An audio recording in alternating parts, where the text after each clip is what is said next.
A lot is going on in the world, and we're always glad to be talking about that here on Pod TV and seeing what things are going on in the world and how things are happening and all in that space. So, definitely a lot is taking place, and we're glad to be talking about that here on the network and seeing what folks have got on their mind.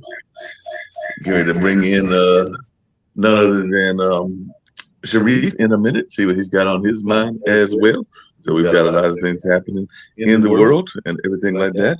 We actually got some double images going on as well. But I'm bringing in Sharif as I remove that other image and everything like that. So definitely a lot is taking place, and we're always glad to be talking about that and see what folks have got on their mind as well. So definitely a lot is taking place, and glad to be talking about that here on the network. I know that the Japanese Prime Minister recently won an election and all in that line. And I've got Nick with me as well, so we can see what he's got on his mind. And I also know that we had a lot of people talking about the Super Bowl and everything like that. So how are you doing today, Nick? Having some computer things, but that's all right. We still got things going on and all in that line. So how are you doing today? Oh, now you sound like a Mickey Mouse. He sounds like a Mickey Mouse. He's got to go back out at the end because he's doing the whole Mickey Mouse thing and everything like that. So we'll have him go back out and in, and then he'll come back, and we'll find out what he's got on his mind when he comes back and all in that space. But yeah, he had a little Mickey Mouse thing happening, and that's not a good thing. So we'll bring Nick back in, and hopefully he doesn't have the Mickey Mouse thing going on. Ah, there you go, Nick. No, let's see if you got the Mickey Mouse thing going on Okay, and everything like that. Mickey Mouse lead. So can you hear me? Yes. Cool. So how are you doing today? How are things going? And looks like you don't have the Mickey Mouse thing going on, but I know a lot of people were talking about the Super Bowl and the Bad Bunny performance, and sounds like he was making a statement about Latin pride and all in that space. And I've been watching Facebook. Some people did like it, and then of course Kid Rock was doing his Turning Point alternative halftime show. So there's been all kinds of conversations about that on both of the performances on Facebook and everything like that. So I think that you said that you couldn't watch the Super Bowl because by the time the Super Bowl was on, you were in bed because it was bedtime and everything like that. Because I know the Super Bowl was on last night. The kickoff was around 6:40 or something like that, and that was probably what, like midnight for you or something like that. So I'm thinking you might have been asleep and missing all the Super Bowl hype. It's a problem over here to watch the Super Bowl, Mark, because first of all, the hours it gets on at about a little after midnight, and the other problem is they don't broadcast it here. Okay, so Spain and Europe, they just really don't care about the Super Bowl.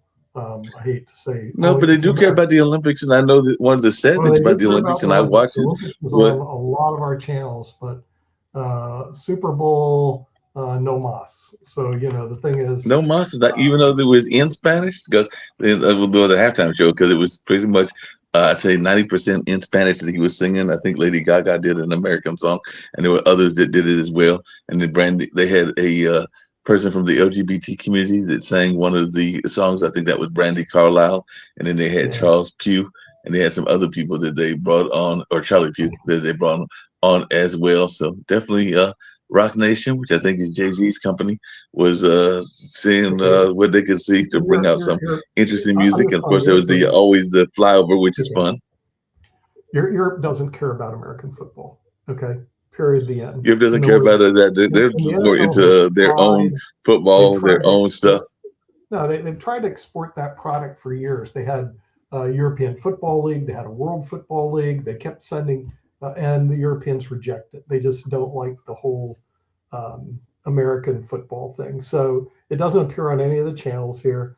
When they do produce a game, it's only the expats who go. In other words, there's 5.5 million people that live out and retire outside the United States, and they had a game in Madrid, and they go at very reduced prices. So the Super Bowl and American football are like, it's hard to explain. It's like chess in the United States. Okay. Americans don't care about chess. They really don't. It's big in Europe. It's big in Hey Russia, Nick, I have an idea. but I it's have a not big in the United idea for the States. network. I was actually going to bring it The up Super on Bowl. the media show, but I want to hear what you think about this because when I was watching the Super Bowl, one of our competitor networks, because there are all kinds of cable networks out there, but this is one of the bigger competitors, and Yeah. everything is doing a they're going to bring a sport to their network. They're going to bring a cheerleading competition to their network and everything like that. So they're going to have a cheer competition. I think it's Ion, and they're going to start it in either March or April or sometime soon. But they announced it on the Super Bowl and everything like that. I was thinking maybe we should get together with like some world drill teams or some world drum majorettes, and we could be Pod TV have its own league, and it could be something that is not have a professional league. I know chess has a professional league. Otherwise, I would say chess because I know you and Sasha are into chess. But I was thinking maybe we can find a sport that doesn't have a home, and we can be its home. So the first things that came to my mind were drill teams and majorettes, since they're doing cheerleaders. Yeah, I think we could do that, but also I think we could have an alternative halftime show. I'm not sure what we would bring to the table, but we certainly could bring musicians from all over the world on our alternative halftime show and just nick a little bit out of the NFL.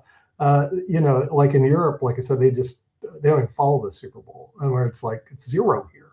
I mean, it's not even on anybody's radar screen. There's no Super Bowl parties. There's no Super Bowl anything. There's no Super Bowl dinners. There's no Super Bowl anything at all. I did happen to watch.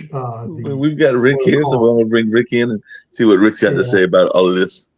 So, Rick, we're talking about the Super Bowl. I was just mentioning Bad Bunny. I've been watching Facebook. Some people are upset. Some people are not upset and everything like that. But I was also saying that I saw that there was a cheerleading squad that is going to start their own. Well, several cheerleading squads are starting their own cheer league. It's going to be on one of our competitor networks called Ion and everything. So I was asking Nick if we could start. Maybe we could start a quiz bowl, like what you're into, like a Jeopardy type thing that could be on our network. Because I was just thinking of things that we could do to generate interest that could for this network that could be our own league, since they apparently are doing a cheerleading league. Quiz is a little bit production heavy because you got to come up with a bunch of questions. Yeah, it is a big production. But yeah, we could do, Marcus, that we did have singers from all over the world. Remember, we had the people in South America, we had people in India, we had people everywhere. We could bring them in on like a halftime show if you wanted to do that. I did happen to see. You're talking about Super Bowl counter programming? Yeah, where it's at, because the thing is, that's what he's talking about. I was just talking about counter programming in general. What? We can do our own halftime. I said I was just talking about counter programming in general, but yeah, he was talking about Super Bowl counter programming. Wants to sponsor it and do it. It's a lot of work. Even if you did you have to find somebody who's willing to put the programming together. Also, it's a lot of work. People I didn't see Bad Bunny. I don't see what the big uproar is. By the way, when I lived in Miami, you can watch those shows every day. I mean, it's just the way it is. So here they have flamenco, but they don't have that many Latin American shows. It's not big in Latin American shows here. And so I didn't see it to be a big deal one way or the other. But let's talk numbers. Let's talk. So about 130, 135 million people watched the Super Bowl, particularly the halftime show. I watched it. It was fine. It was, the production values were crazy, with him dropping through a roof into an entire different set. Yeah, I thought that dropping the roof was cool. I thought it was cool. He got on he got on a truck.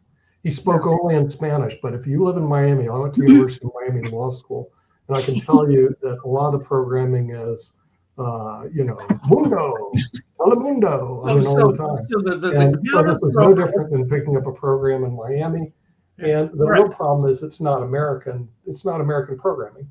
And to give you an idea, I thought, well, if you're going to do that, you might as well have Hungarian Rhapsody in there. It is. I mean, there are 45. I like Turkish music. So, cool, but you never see it in the U.S. Almost everybody in the U.S. speaks English, but there are 45 to 65 million Spanish speakers in the U.S. Yeah. Mm-hmm. And you didn't need to speak Spanish to be entertained by it. And so anyway, there's a lot of people who speak Spanish in Spain. Okay, I can tell you that. I live here, and I habla español, and I'm going through all this stuff, and I realize I'm kind of a beginner. muy poco. But the thing is, if you say, is that an American thing? No. Okay, but why did they do it? Here's the reason why. The NFL has failed miserably in Europe. They keep trying, they keep failing. And so what happens is they're looking to put a franchise together in Mexico City. So their beta testing, is there an appeal for this in possibly Central America and Latin America, where they can expand, because Europe has continually rejected your football. They don't like it. And part of the reason why you love this, I think it's too violent. The people hit each other really hard and they don't like that. Even though they wait a minute. Hold on a second, Nick. Hold on a second. Wait a minute. They say it's too violent. They have no appetite for American football. They wait a minute. American basketball. But hold on a second, Nick. Hold on a second. You say that they say it's too violent. Have you ever watched a rugby match? Yeah, I know. It's just the way it is, Mark. I mean, you can say it's inconsistent, but I can tell you the Europeans do not like American football. They hate it. And your American football, you had 135 million. I can tell you over here, there's 450 million people. You'd be lucky to have 5 million watch the Super Bowl. Lucky. And those are all expats. So who watches the Super Bowl? Let's talk about what actually happened, which was Turning Point USA. Charlie Kirk's old outfit ran an alternate Super Bowl for people who decided to be offended by the Spanish language Super Bowl halftime show. So the Super Bowl got 135 million viewers. TP USA got anywhere, I haven't seen any kind of final numbers. It streamed various places. Got between 5 and 15 million. So yeah, they didn't do well at all. Turning Point didn't do well. Also, the star of that was Kid Rock, a 55-year-old guy who hasn't had a record album in the Billboard Top 200 since 2017. Also, they were there's more. They were saying this is a more Christian show, and then everybody said, yeah, Kid Rock talks about banging underage girls. He's not super Christian. The whole thing was, people getting upset or trying. It's a response that they don't like Latin America. Period. The end. Yeah, but you don't have to analyze this to death. I mean, here's really simple. Europeans do not like American football, and Americans generally do not like Latin Americans speaking Spanish to them. Period. The end. It's as simple as that. So why did the NFL do it? They're looking to expand in Latin America because they're getting hammered by the Europeans. Europeans don't care about you guys. 20 billion. They don't care about your halftime. They don't care about your culture. They wish you guys just stay over on that side of the pond. Well, I got two more things. Let me get two more things in here. Bad Bunny was the most. Hold on. Bad Bunny was the most streamed musical artist last year with 20 billion streams, beating Taylor Swift and everybody else. That's thing one. Thing two is Kid Rock lip synced. Hold on, Kid Rock lip synced last night. So their show, and it had bad production value, bad sound. It was a crappy production. I didn't even bother to see Turning Point. I saw Bad Bunny because I want to see what the hoopla was about. I didn't see it. I thought it was actually a pretty good production because it takes a lot to put stuff like that on.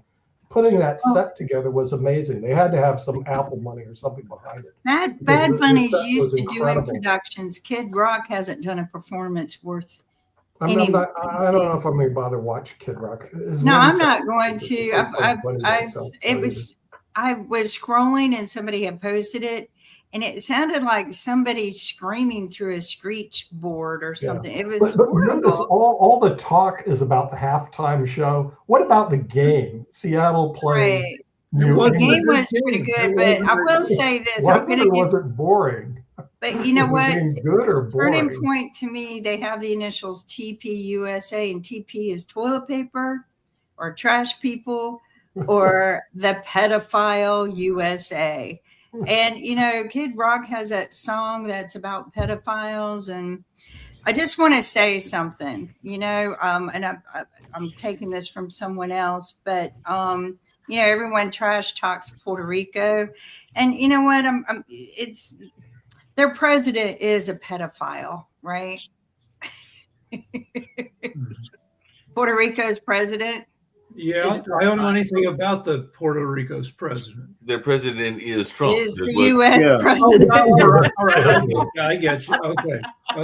Yeah. Well, Boy, deer in headlight, come to life, people. Hey, look, there was a good 30-minute commercial for Puerto Rico, and Puerto Rico needs help. But it also made fun of I love Puerto Rico. Maybe they'll have a football. Hold on, wait. It also made fun of Puerto Rico. He had people climbing power lines, which was in reference to Puerto Rico lost its electricity in the massive hurricane during Trump's first administration. So, well, the real question about Puerto Rico we haven't looked at, Rick. How's their economy doing? Let's talk about the real thing. It's about really bad. Well, the thing is, I know there's great tax benefits for moving there, so a lot of wealthy people jumped over there because their tax code is very. Well, the Virgin Island has tax benefits of 90% if you donate money to some of their charities. Yeah, but how's their economy in general? Is their economy so the economy is not How's good, and Puerto Rico's. I don't know much about it. I've flown in before. Right. I've flown in, flown out, and that was about it. Well, you got to visit. I want to hear from Jacoby. Wait. When you talking about the game, this was the first Super Bowl in history where for the first 3 quarters of the game, one guy scored all the points in the entire game. No. The field goal kicker. It was almost the first game that had a whole half with no penalties, but they did have a penalty at the end of the game. What about the end of the half? It was the first game in 51 years where there was where one team was held scoreless for the first 3 quarters. It actually was a defensive battle, and truthfully, it did expose the struggles that New England truly had, because it's going to reiterate the issue that New England got to the championship by sheer luck of the draw, because the individuals that they played Houston, CJ Stroud ended up with roughly about 5 turnovers in the whole game, had one of the worst quarterback play since football was invented. Then you had Bo Nix, who was injured for Denver, and Bo Nix, had Bo Nix played again, Denver could have easily won that game, because New England only scored 10 points, but they scored 7 of those points on a fluke turnover, which actually could have been overruled, and New England would have only scored 3 points, and then the score would have been 7-3, and New England would have lost. In the Houston game, again, had any semblance of play from the quarterback happened, then Houston actually would have won that game. So it's just going to reiterate the point that New England got there.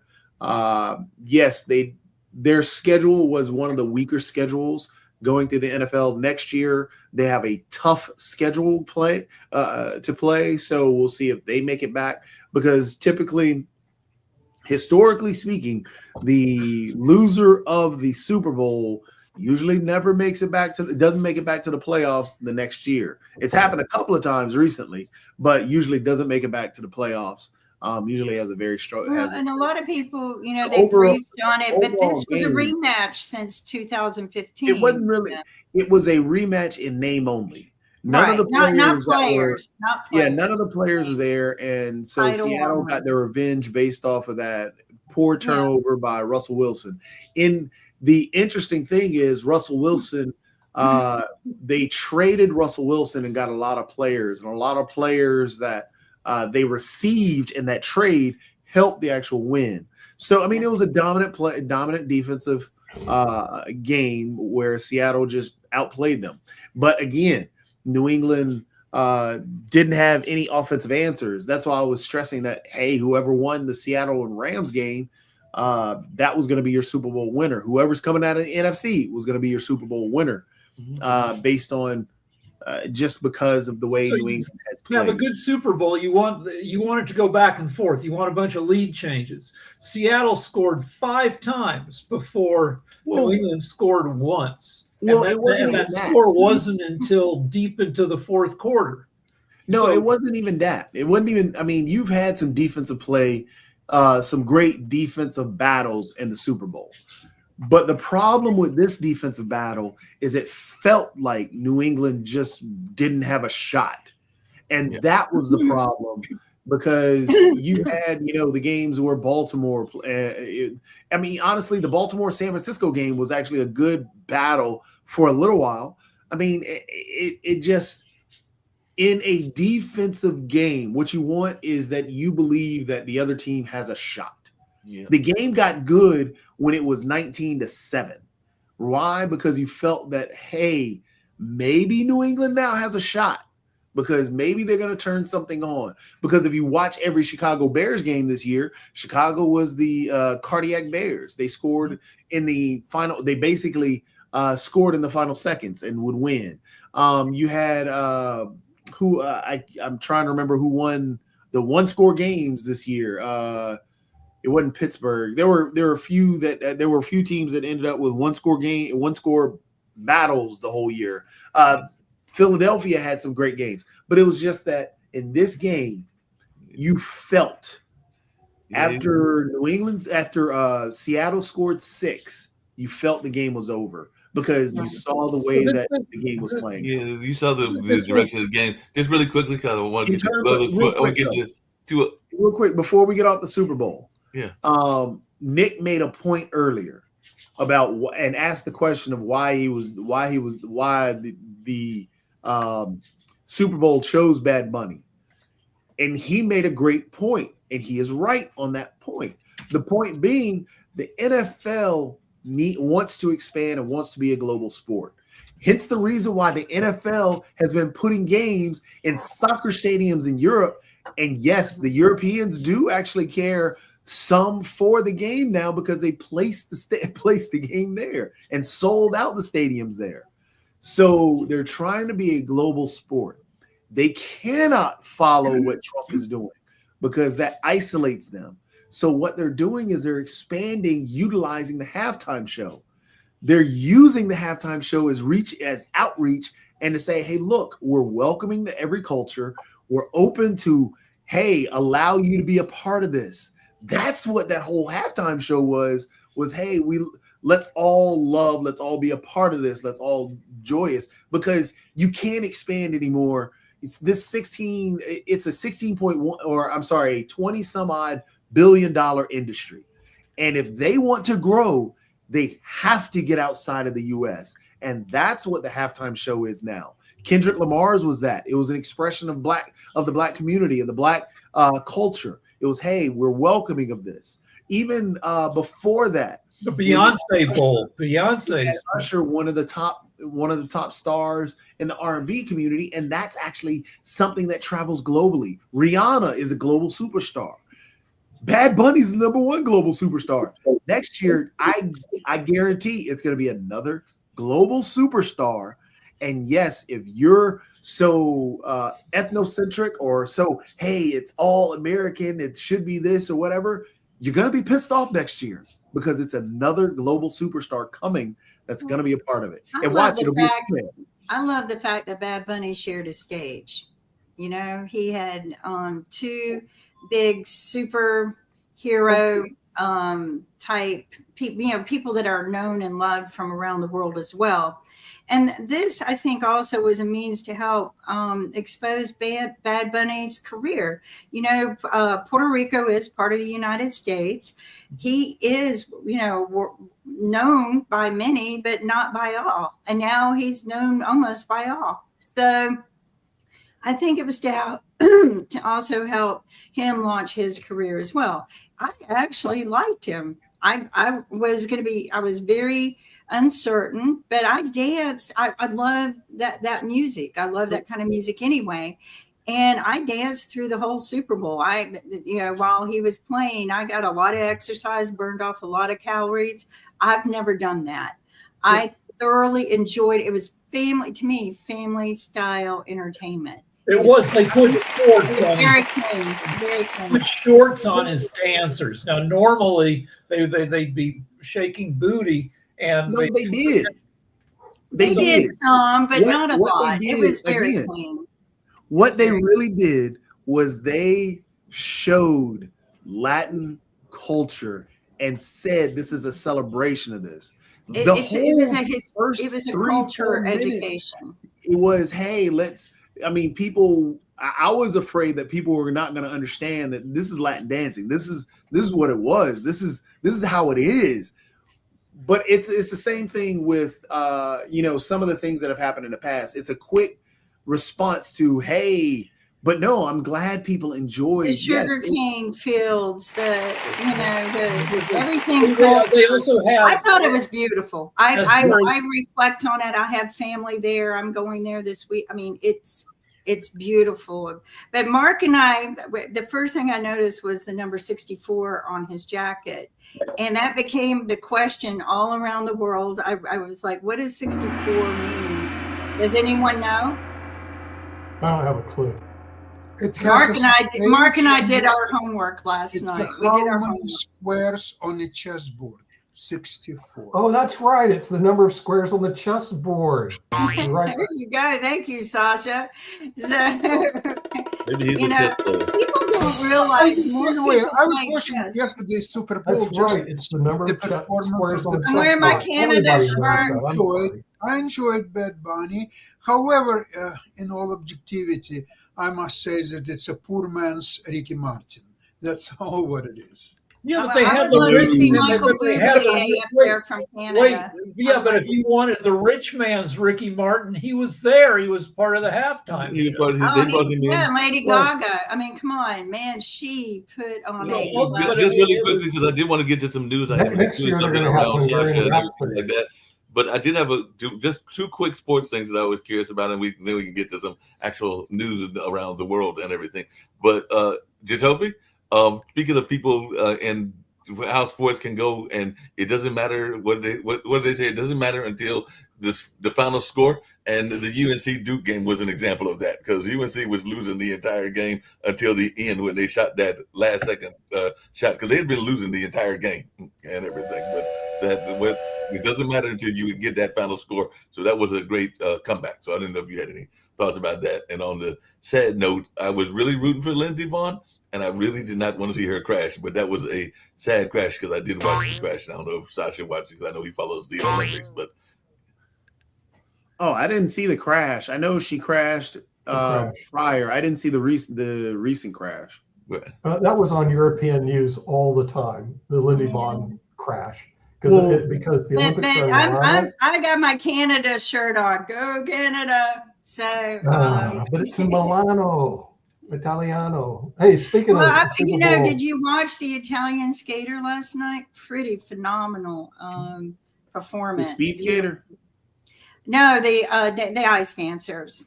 So the speed skaters were unreal. Speed skating. I love watching speed skating. I want to tell you what, if you learn how to ice skate, you will live a long, wonderful life, because it develops your whole core. It's like swimming. You develop good pulmonary, just everything, pulmonary health. You breathe. You're in the cold all the time, so your joints aren't as swollen. But ice skating, figure skating, but I would go to Minnesota and work a lot, and I would carry my skates with me. I've had my skates since 7th grade and have kept them in great condition. And I would ice skate a lot. And there were a lot of people in their 80s speed skating. That was their thing, just skate around. They weren't dancing can become dangerous because you can fall, right, and break a bone. But they definitely speed skate a lot up there. That's their thing. So yeah, I love it. But there's some beautiful performances last night on the ice, not just the speed skating. Some talent that I haven't seen in a very long time. Yeah, that gentleman from Virginia that was the figure skater, those leaps that he does is amazing and everything like that. So he did help the U.S. get their gold and everything like that. I haven't seen how the sister did in speed skating yet. So I think she's supposed to compete at 11 today, if I remember correctly. But getting back to world stuff, and Sasha, what's going to go on now that we got another conservative in the world? Well, she's already been in the world in terms of elections, but the Japanese prime minister looks like she secured a major win and rescued her party from the abyss, they're saying, and everything like that. So now they're saying she's going to pursue a conservative agenda after the election landslide. And we've seen that in other countries as well. So we're going to see more people going the conservative. Answer that, but here's Sasha's thoughts. Okay, since we don't have today Economic Monday, well, we have, but it will be about immigration. It's a completely different issue. So that Japan, their stock market is booming. It's beating all records, and they are no longer buying U.S. treasuries. And Japan came up with the novel idea just last night. They forbid Chinese banks and financial institutions to buy U.S. treasuries. So the attack on U.S. and it reflects in U.S. dollar, which is going down again, and of course gold and silver are going in opposite direction, which is all quite obvious. So this is all indication of around the world. People are losing trust in U.S., especially under direction of Donald Trump, convicted criminal and loser, and Pedophile is a pedophile. so many bankruptcies and rapists, and just when people put somebody like that on top of the country, what can you think about the country? It doesn't matter if the Republicans or voted for him, MAGA, the others were against him. It doesn't matter. The result, he was elected. So that's what the country is really. Trump has screwed the jobs market. The preliminary January jobs number, 22,000 jobs added, 1/10 of the average baseline number of every, since 2011, the U.S. has added about at least 2.2 million jobs per year, except for Trump's COVID year of 2020. So this number is about 1/10 of that. Trump has basically added no jobs since he instituted tariffs last April. Right. And even these numbers you cannot trust because all these numbers are manipulated, and even the recent numbers that the GDP is growing 4.3%, it's the greatest economy or so on. The 4.3% is completely misguided and manipulated number because most of it is in activities of AI, that one company invests $100 billion to another company buying their shares, and then that company in turn will buy the products of that company, and when that deal is not going ahead, and the CEO was asked, how come you didn't close the deal? He said it was letter of intent. So letter of intent is that Trump bringing from overseas $17 trillion to be invested in American economy, created workplaces and jobs and everything else. Where? What 17 trillions?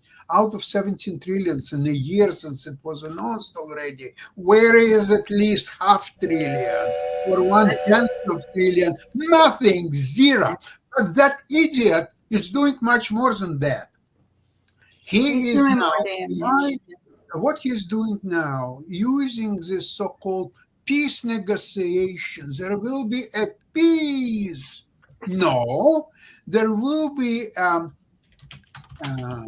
carving of Russian budget, Russian mineral resources and everything would have in a stupidest deal that you ever heard of, that so-called the chief negotiator for Russia is Dmitriev.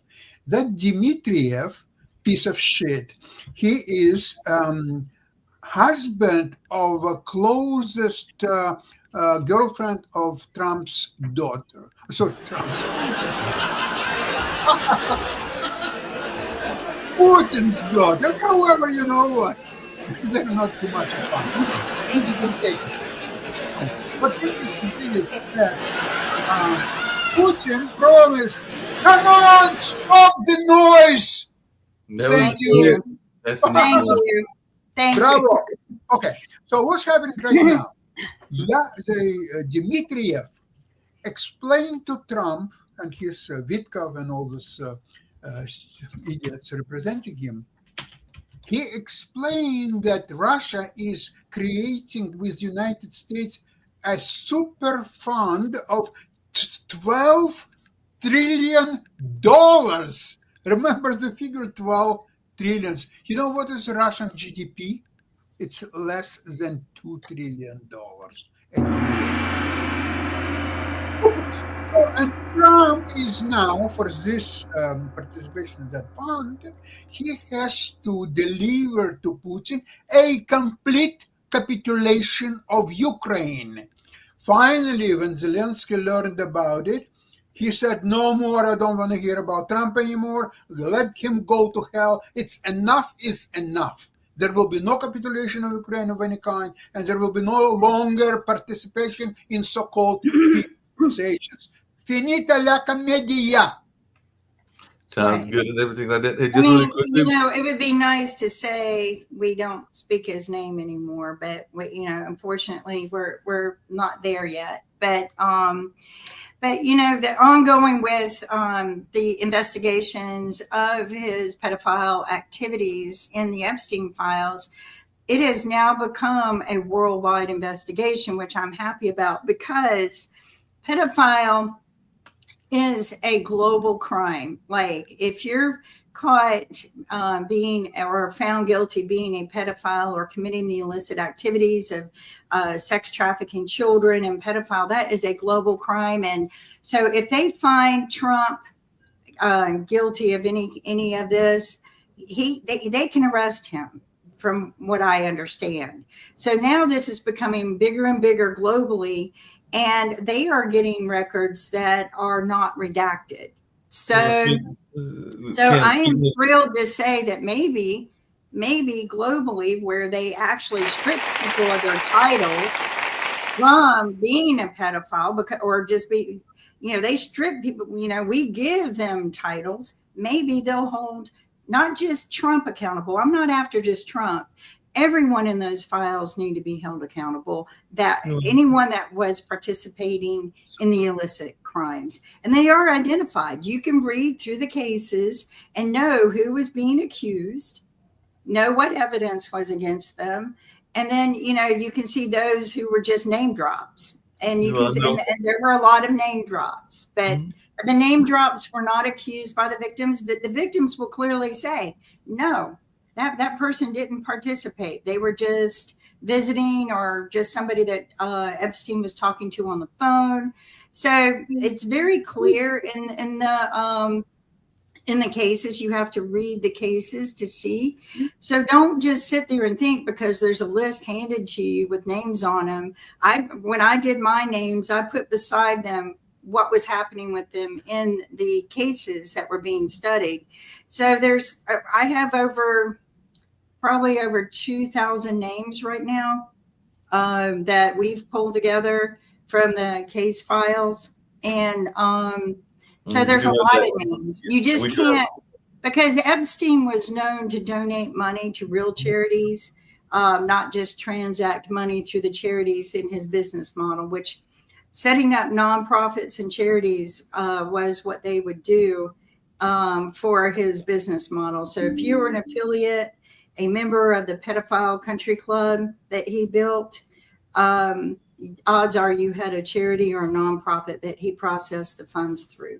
So, but I'm not talking, I'm just saying, I am happy that internationally they are investigating this, and maybe something will happen to all of those who are accused. Apparently they're investigating locally too, because they just said earlier today that Congress members are viewing unredacted Epstein files at the Department of Justice. And I know we've got our special tomorrow at 4:00 and everything like that. So we'll be having a special. And it did, to your point, a recent victim in terms of having to resign because of her affiliation with Epstein was the Norwegian ambassador. So the Norwegian ambassador resigns as she faces scrutiny of her contact with Epstein as well. So yeah, it's definitely impacting a lot of people in that sense.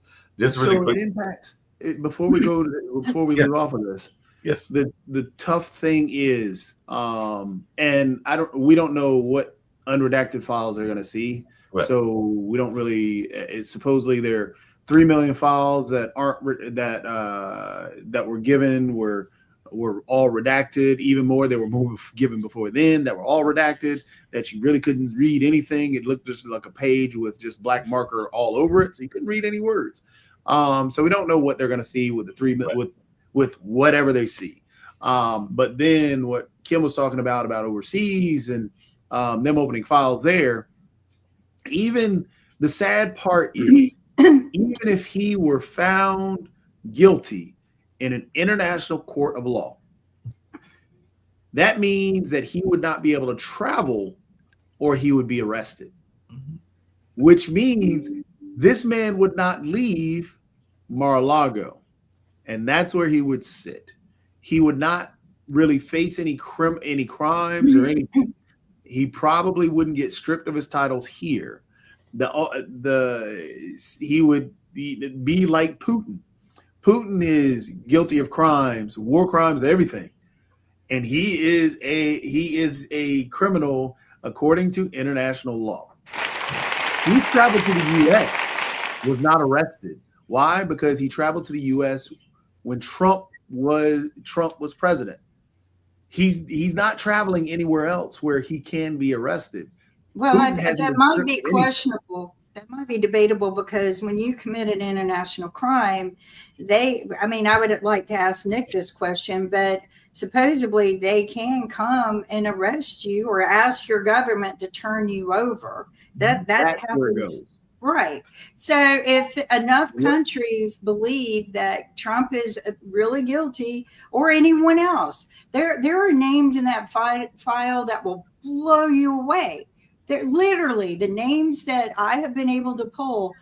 It shocked me, but they should be able internationally, because the crimes were committed against girls from around the world, not just girls in the U.S. These were girls that were trafficked from around the world. So they should be able to internationally. I'm right there with you. They should be. His crimes, all this stuff against the women, they deserve justice. Trump bombed people, killed people off the coast of Venezuela. Continues. He did it a couple of days ago. But they're not doing anything to him. Exactly. So how are we expecting anything to change in terms of our government turning him over to any international court? Well, because mafia. Trump will be 80 years old in 4 months. Even if he were found guilty of something that would result in prison, which he won't be, he will pretend to be too old and sick to be put in prison. Trump is never too senile to be tried. Yeah, maybe that will be his. Well, and it's not even that. We have to look at the realities of the situation. The bully on the block is who? And I hate to say it this way, the bully on the block is who? The U.S. Yeah. What community or what government is going to really go into the U.S. and grab the president of the United States? They're not going to. They're going to ask. So that's where we're sitting at. And that's where, looking at the realities of the situation, he should have been arrested for killing people off the coast of Venezuela. He went into Venezuela and kidnapped a sitting president. Yes, we can argue. Nobody is defending Maduro, but we're talking about the action of the situation. Right. So he went in and did that. He's talking about doing the same thing in Iran. So all these things, the bully on the block is still the U.S., and I hate to put it that way. Until, in that international court, he's going to be found guilty. Trump, my thing is, I think Trump was a partner in the situation more so than just a visitor in the situation. I think it continued on for years. I think even though he said he disassociated with him, that culture group has a tendency of separating and then reuniting. They just can't help themselves. But what I wanted to bring up is why this? Well, the mafia, they never could arrest a lot of the mafia people for murders and crimes that were just horrendous, but they did get them with the IRS, right? And everyone goes, well, that they're not being served justice for the crimes that they actually did, but they used the IRS. So maybe, just maybe, they can use the pedophile crimes to actually arrest him with, because those are horrendous crimes, but not as horrendous as what he's doing to the globe right now. But it's very bad. Raping a little girl is very bad. Even pedophiles. There's no argument with that. But the problem is where we sit viewed as globally, but even more so, what's going to happen? I mean, what's going to happen is they're going to blame the international courts. They're going to attack the international courts. They're going to do everything they can, MAGA-wise, to protect Trump. That's where it is right now. And he's going to use every force of every lever of the government, because the Republican Party has bent the knee and they'll do everything he says. Mike Johnson doesn't care about anything but whatever Trump wants. Yeah, that's because Mike Johnson is part of the pedophiles. He's part of it. Back to the Olympics for 1 second.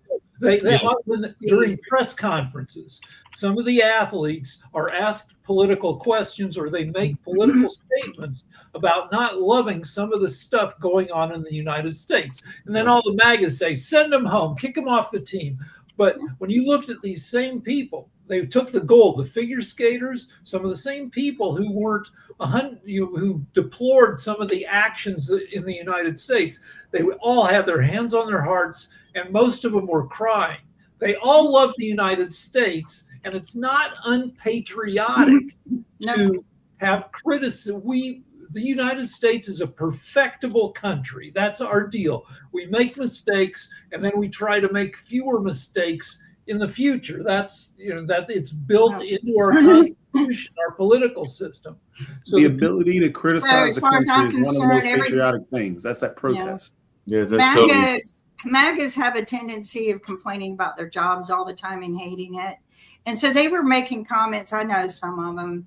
And they were making some pretty lewd comments about the Olympians who were there from America, saying things. And I'm like, it's embarrassing for me to go to global meetings and meet some of the leaders. And, it's hard to keep my head high and my tongue curved, because that's what I'm supposed to do. But when they are talking bad about them, and you go, yeah, that's absolutely true. It's a full embarrassment. But it's like I told a MAGA the other day, well, as much as I heard you talk crap about your boss, maybe you should quit your job.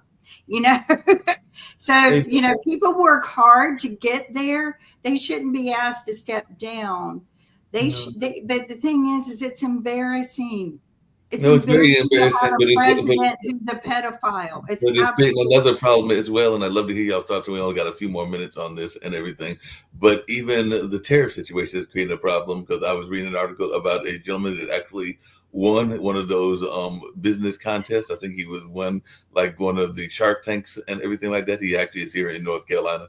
Jacoby and Kim, but he's now talking about the fares that he has to pay and how people are approaching him about these fares because of the tariffs. So because of the tariffs, this gentleman has got like a barbershop product and everything, is having people trying to get him $350,000 or $768,000 or up to $900,000, and they're claiming approval in an hour because of these fees that are out there, because people are not realizing that there are a lot of fees that the American businesses are having when they used to get imports for their supplies from places like China, France, or Vietnam, which are part of the tariff. So it's impacting folks more than they think it's impacting. And this was an article that I was reading. So I don't know y'all's thoughts around this, because apparently some of the scam artists are now realizing these people have to pay money. So they're going after them to try to con them into getting that money and everything like that. So I don't know what y'all's thoughts are around that, because the tariffs are impacting our local businesses too. I mean, we knew that. Mm-hmm. That's what the fight against the tariffs was. But of course, FAFO. Yeah, I mean, and it was a big impact last year, the world's leaders meeting at CERAWeek. Everyone was, that's when the chaos began. And So yeah, I mean, it hit. There was no consciousness of what the consequences were going to be. No critical analytic thinking whatsoever by any of our administration. It was just all knee-jerk, bully, throw a punch. There was no thinking about the full consequences. And now you have farmers who are wholly going under and saying they regret their vote. Well, you can't take that back. What you can do is go with your pitchfork to DC and sound your voice, which I have seen farmers, sound their voices with pitchforks. It's not a pretty sight. But I think that people, all these protests are not helping us anymore, other than just uniting.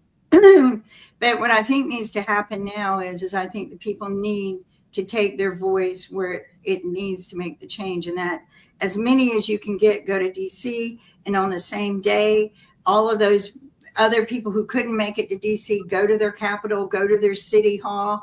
But we need everyone on the same day standing in front of a government office saying no more. We want to change. And that's what it's going to take. All of these protests aren't helping anymore. So there is a big problem. No, I disagree. I think the protests are helping. Just a sec. A big problem for Republican Party is that, look, Trump is old man. He is at his last term as a president. So he can do now to advance his agenda. He has roughly 3 years left. So he will start dabbling down. He already does that on all these points without any regard for Republican Party and its representatives. And they understand that because to him, they are nothing. It's not even a garbage. It's much less than a garbage. All these representatives in the Congress, in the Senate, and House, and so on, it's for him garbage. It doesn't exist. And they now understand they have to fight for themselves. There is nothing that will help them at all because he will betray everything and everybody. And I think that's where the protests come into play, and that's why the protests matter. They show how tone deaf. They show how tone deaf that Trump is, because everything Sasha said is right. Is that yes, Trump doesn't care. All he hears is noise.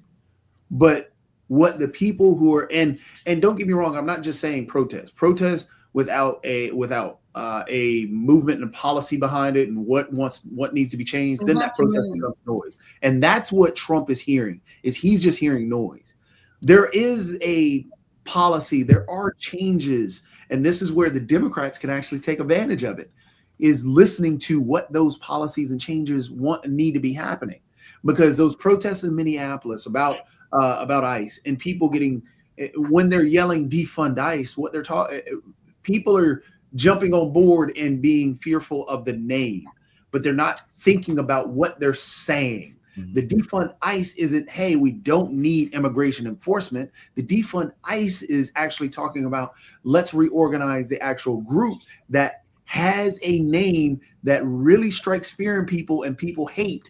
So let's actually take that name away. Let's actually fund the actual same thing, just like they're talking about in education. Take the same policy, move it to where it's supposed to be, and actually fund comprehensive immigration reform. That's what defund the police, defund ICE is. That's what people did not listen to it. They just got into the noise part of it. So a lot of times people are just listening to the noise and everything so like these that. protests being able to galvanize the actual people behind it and scares the living daylights out of the people that are running. Trump isn't running anymore. He doesn't care. The people that want that actual power, that's why these Republicans have left in droves in this time, and that's why the Senate and the House can be the Democrats. They're up for grab right now. There was actually an election that just happened that a Democrat won, and it flipped a seat where Trump won the area, won it by 13 points, and they just flipped it. There was a Democrat that just won. And I'm not talking about the one that would just happen earlier this year or the one last year. I think the one that was in Texas. It was like they want to hold him accountable. And these protests are saying, we want this change. And that's where that populism, and that's where that protest comes into play to say, hey, look, if you're not listening and you're just hearing noise, and if these people are just going to follow you blindly, I hate them. That's what that protest is. That's what a lot of that is. No, and I agree with that, but we need to move forward. Something needs to start happening.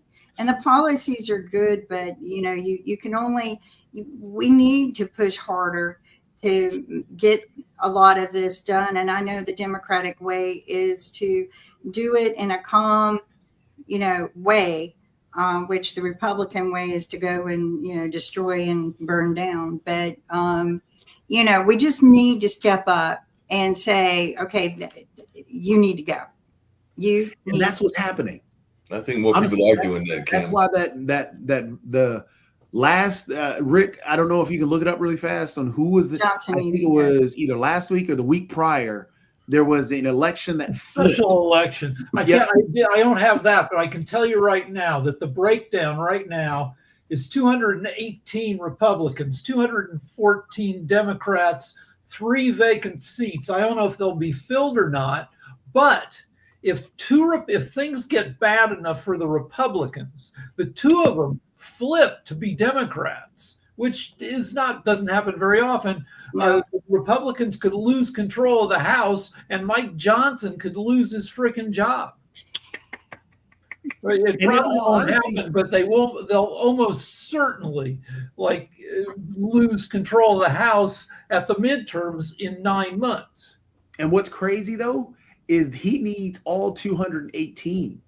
So if those seats stay vacant, it was they flip. Yeah, hold on a second, Jacoby. It says the first special election of 2026, 2 Democratic candidates won lopsided victories in 2 special elections in Minnesota. So it was in Minnesota was one of them. And then the second came soon after, where I was talking about in Texas, where Republicans invested a considerable amount of resources to keep a state Senate seat in the suburbs of Fort Worth. They failed. So a Democrat, Taylor Remet, a union leader and an Air Force veteran, won a double-digit victory in that area that had been won by Trump by 17 points. So that was in Texas and everything like that. So definitely those are the ones that I think you were referring to that were earlier this year.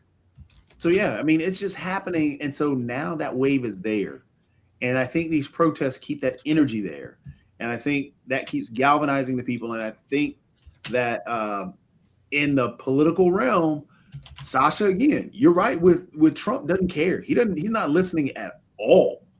And so if he keeps going the way he does, that means more protests and galvanizing more people behind that protest, because people are starting to understand what this movement is. Oh, wow. It looks like there was a protest in Italy at the Olympics. So it says Italian police fired tear gas as protesters clashed near the Winter Olympics hockey venue. So it looks like there's some people protesting some of the world politics and everything like that. So there was, and that just happened earlier today and everything like that. So there was an attempt to disperse a protest and everything like that. We didn't get to them, but the other things that I was going to get to, and we can get to them on tomorrow and some of the other shows, is apparently Dr. Oz is trying to talk about a measles outbreak and the need to try to protect ourselves from that measles outbreak and everything like that. So that's the other story that I was going to try to get to. So hopefully we can get to that on other shows later, or on some other shows in the next couple of days and everything like that.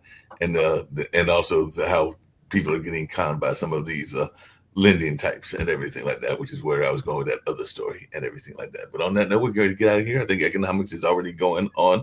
And then we've also got Media Monday as well, and timeshares. So we'll have some other shows coming our way as well. But right now, let's get on out of here. The computer wants to work. Might have to do it the other way.